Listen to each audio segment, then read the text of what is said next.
दाल मखनी। एक बार की बात है, खीरपुरा गांव में सुरेश चाचा नाम के एक आदमी का बहुत प्रसिद्ध ढाबा था। उनके ढाबे की दाल मखनी इतनी मशहूर थी कि लोग दूर दूर से इसे खाने आते थे। सुरेश चाचा की इस दाल मखनी की वजह से आसपास गांव के कई ढाबे बंद हो गए थे। पूरे गांव में सुरेश चाचा की इस दाल मखनी का राज किसी को पता नहीं था, यहाँ तक कि उनकी पत्नी सुशीला और 5 बेटों और बहुओं तक को नहीं। आखिर ऐसा क्या राज था इनकी स्वादिष्ट दाल मखनी का, और आखिर क्यों वो अपनी इस दाल मखनी का राज अपने परिवार वालों को भी नहीं बताते थे? भाई, इसका तो बहुत मज़ेदार कारण है जिसे सुनकर आपकी पेट में गुदगुदी होने वाली है। तो आइए देखते हैं आगे की कहानी। अरे सुनती हो कल्लू की अम्मा? अरे क्या है जी, क्यों सुबह सुबह चिल्ला रहे हो? ऊपर वाले के रहम से अपने ढाबे पर बहुत भीड़ होने लगी है, सामान कम पड़ने लगा है। इसलिए आज मैं शहर जा रहा हूँ, वहाँ से कुछ अच्छे मसाले और दालें ले आऊँगा। तब तक तुम ढाबे को संभालना, मैं शाम तक आ जाऊँगा। ठीक है जी, आप सामान ले आइए। सुरेश चाचा ने अभी एक कदम घर के बाहर रखा था कि बड़ी बहू ने पीछे से छींक दिया। सत्यानाश कर दिया ना आप शगुन तुमने बहू, दिखाई नहीं देता तेरे ससुर जी बाहर जा रहे हैं, तूने छींक दिया। माफ़ करिए माँ जी, मैंने छींक रोकने की बहुत कोशिश की पर वो रुकी नहीं। ठीक है, अब ज़्यादा बहाने मत लगा, जा यहाँ से। मेरे लिए एक कड़क चाय बना के ला, बहुत ठंड पड़ रही है। जी माँ जी, अभी लाई। सास सुशीला ने चाय की चुस्की लगाई और फिर गुनगुनी धूप में बैठकर रामायण पढ़ने लगी और बाकी सब अपने अपने कामों में लग गए। दोपहर हो गई थी। आज जाने क्यों सुशीला जी का मन बहुत बेचैन हो रहा था।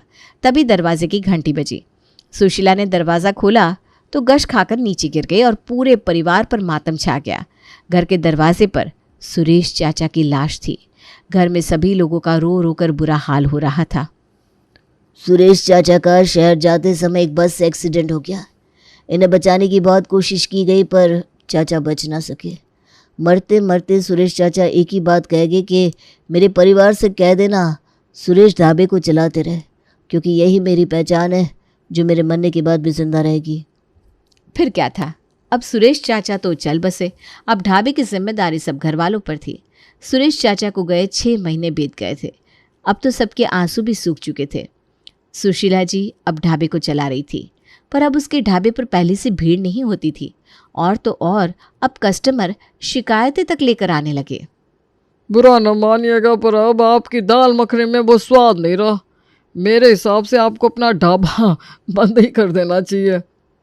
उस कस्टमर की बात सुशीला के दिल पर लग गई। उसने ये बात अपने बड़े बेटे कल्लू और बहू निर्मला से कही। कल्लू बेटा, वाकई अब हमारी दाल मखनी के ग्राहक कम हो गए हैं, कुछ तो करना पड़ेगा। हाँ माँ जी, पापा जी तो परलोक सिधार गए और अपने साथ स्पेशल दाल मखनी की रेसिपी भी ले गए। हाँ माँ, अब हमें कुछ नई दालों और मसालों के साथ दाल मखनी बनाना चाहिए। और वैसे भी अब काली उड़द और राजमे के अलावा भी अलग अलग दालों की कई तरह की दाल मखनी बनती है। मैं आज ही शहर से कुछ नई दालें ले आता हूँ। फिर क्या भाई, मूंग, चना, अरहर, मसूर जैसी कई दालें और चटपटे मसाले कल्लू ले आया और सुशीला बड़े मन से सबकी दाल मखनी बनाने लगी। पर नतीजा 0। सुरेश चाचा ढाबा की दाल मखनी की सेल बिल्कुल कम हो गई थी। ग्राहक बहुत कम आते और जो आते दाल मखनी चखते ही कूड़ेदान में पतल डालकर चले जाते। ये सब देखकर सुशीला अब काफ़ी टेंशन में आ गई। हे प्रभु, मैं क्या करूं? अगर मैं कल्लू के पापा की आखिरी इच्छा भी पूरी ना कर पाई तो ऊपर जाकर उन्हें क्या मुंह दिखाऊंगी? सुशीला ये सब सोच रही थी कि तभी उसकी नज़र अपनी 5 बहुओं पर पड़ी जो उस वक्त तैयार होकर कहीं जा रही थी। मैं ये ढाबे के बारे में सोच सोच कर सूखी जा रही हूँ और ये महारानियाँ सज धज कर घूमने जा रही है। अभी बताती हूँ इन्हें। अरे बहुओं, सज धज कर यूँ मटकते हुए कहाँ जा रही हो? माँ जी, वो हम ना ब्यूटी पार्लर जा रहे थे। हाँ माँ जी, वो घर के काम कर कर के ना हमारे चेहरे काले से हो गए, इसलिए हमने सोचा ब्यूटी पार्लर हो आते। अरे गोरा बहू, बाकी सबका तो समझ में आता है, पर तुम्हारे ब्यूटी पार्लर जाने का कोई मतलब ही नहीं है। इंसान गेहूं से गोरा हो सकता है पर काले से गोरा नहीं हो सकता। अरे माँ जी, वो सीमा पार्लर वाली कह रही थी कि कोई बढ़िया क्रीम आई है उसके पास, पारस सा मेरा चेहरा चमका देगी। क्या पता पारस सा चमकाए या काली कढ़ाई सा। सास सुशीला की बातें सुनकर सभी बहुएं खिलखिलाकर हंसने लगी। आप भी ना माँ जी। अरे तुम सबको कहीं जाने की ज़रूरत नहीं है। मेरे बेटों की कमाई तुम लोग सीमा पार्लर में जाकर बर्बाद करती हो। देखो, मुझे तुम लोगों से ज़रूरी बात करनी है। बताइए ना माँ जी। तुम्हारे पिताजी की आखिरी निशानी ये ढाबा ही है, जो अभी बिल्कुल नहीं चल रहा। हमारे ढाबे की दाल मखनी अब बिल्कुल भी नहीं बिक रही, इसलिए अब मैं इसकी जिम्मेदारी तुम सबको देती हूँ। सासू माँ की इतनी सी बात सुनते ही सभी बहुओं के मुंह में मोतीचूर के लड्डू फूटने लगे, क्योंकि हर कोई ढाबे की मालकिन बनना चाहती थी। सास सुशीला ने तुरंत सबके चेहरों के हाव भाव पढ़ लिए। तुम सबको पता है कि हमारा ढाबा चल नहीं रहा, क्योंकि ग्राहक कह रहे हैं कि अब उन्हें वैसी दाल मखनी खाने को नहीं मिल रही जैसे तुम्हारे ससुर जी बनाते थे।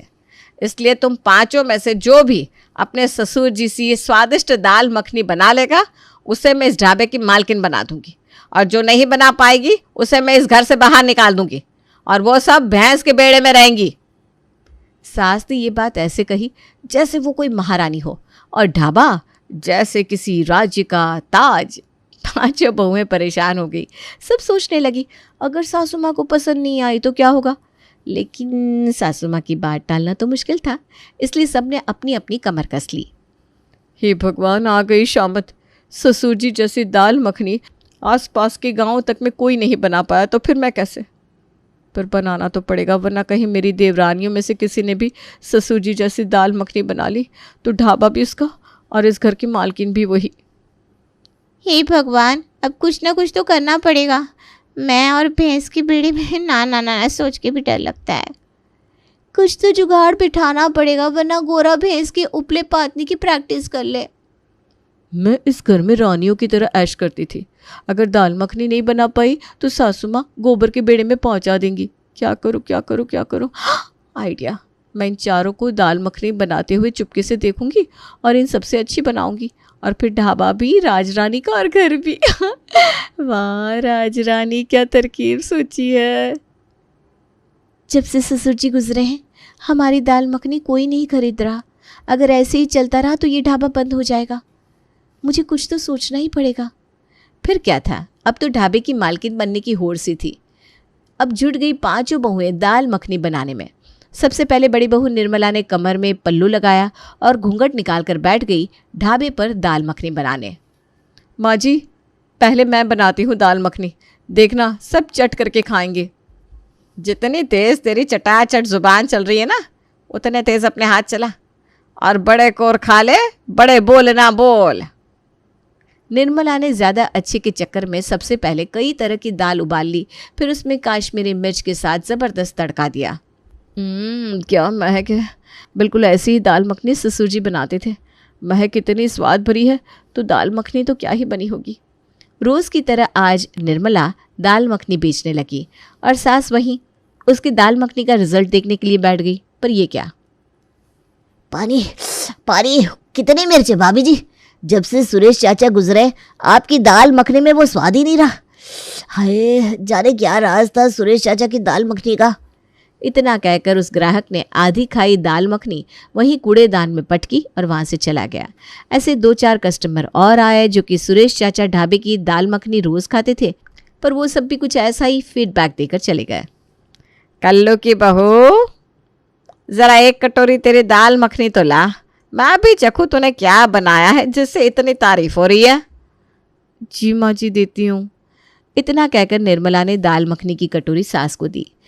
सास ने 1 चम्मच दाल मखनी मुंह में डाली तो उसका चेहरा गुस्से से लाल और आंखों में आंसू आ गए। सास ने गुस्से से बहू निर्मला की ओर देखा, पर ये क्या? वो तो गायब थी।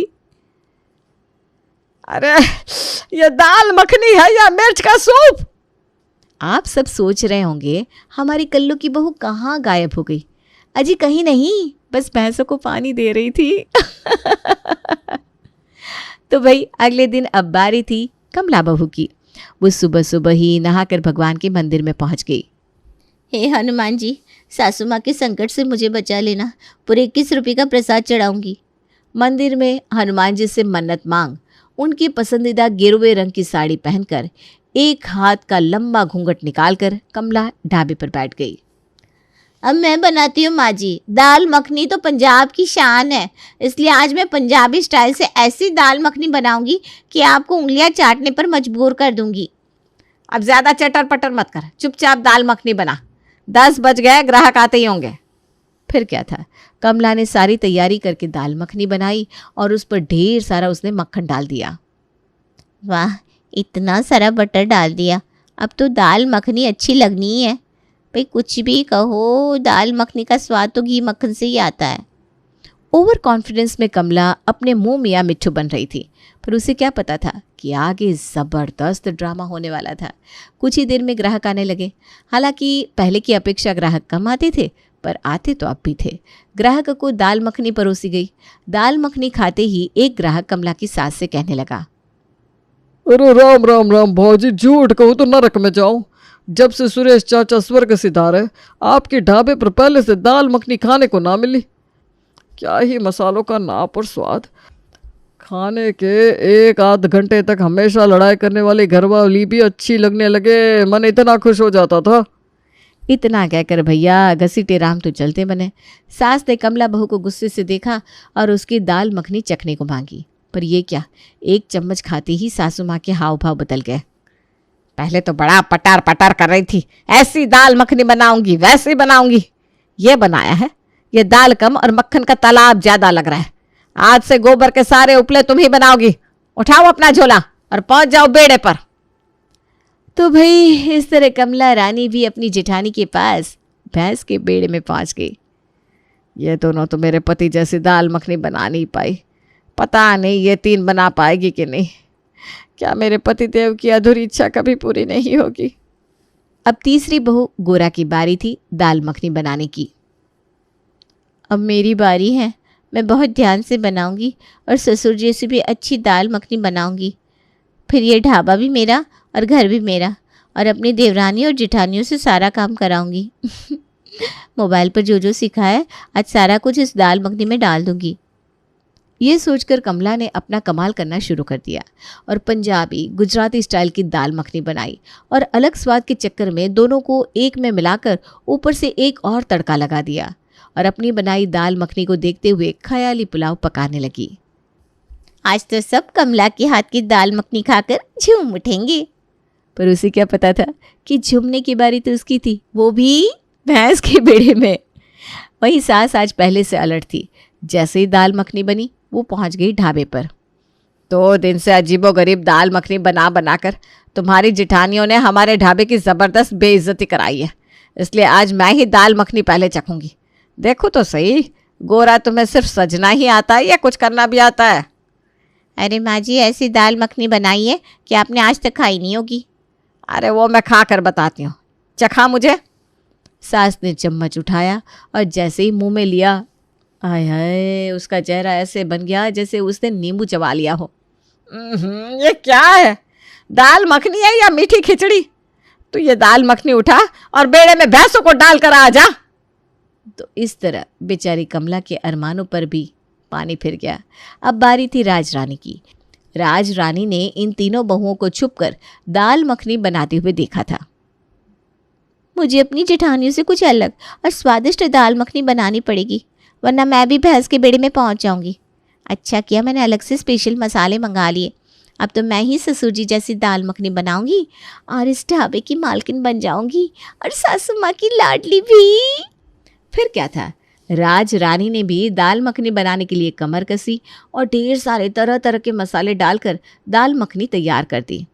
सासू माँ ने कटोरी में दाल मखनी ली, पर जैसे ही दाल मखनी खाने के लिए मांगी, ये क्या, उसने दाल में इतने मसाले डाल दिए थे कि सासू माँ को छींक पर छींक आने लगी। तुम्हारी दाल मखनी खाकर मेरी जबान जल गई। ये दाल है या आतिशबाजी का डिब्बा? सासू माँ का गुस्सा देखकर राज रानी ने अपना घूंघट और लंबा कर लिया। इससे पहले कि सासू माँ और कुछ बोलती, राज रानी गायब हो गई। तो इस तरह चारों बहुएं भैंस के बेड़े में पहुंच गई और अब बारी थी 5वीं और सबसे छोटी बहू की। वही भैंस के बेड़े में चारों बहुएं लक्ष्मी के लिए जगह बना रही थी। चारों जीजियों ने तो हर तरह की दाल मखनी बना ली है, पर ससुर जी की तरह वो सब दाल मखनी नहीं बना पाई। पर ऐसी क्या बात थी ससुर जी की दाल मखनी में जिसका इतना अच्छा स्वाद था?